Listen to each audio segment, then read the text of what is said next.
राज्यात सध्या विधानसभा निवडणुकीची रणधुमाळी चांगली सुरू आहे.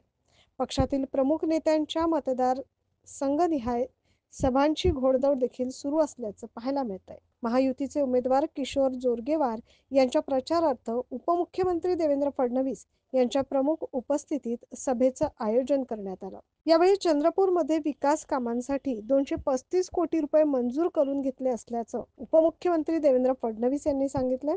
चंद्रपूरमध्ये रस्त्यांचे, पिण्याच्या पाण्याचे, फ्लायओव्हरचे विषय, या ठिकाणी सफारीचे विषय आणि खऱ्या अर्थानं आपलं आराध्य दैवत असलेली आई महाकाली, माता महाकालीच्या या संपूर्ण परिसराचा विकास झाला पाहिजे याचा सातत्याने त्यांनी पाठपुरावा केला आणि 235 कोटी रुपये महाकालीच्या विकासाकरता त्यांनी त्या ठिकाणी मंजूर करून घेतले. त्यामुळे चंद्रपूरमध्ये आता विकास कामांना नक्कीच जोर येणार असल्याची चर्चा आहे. Bureau report 9 news Maharashtra.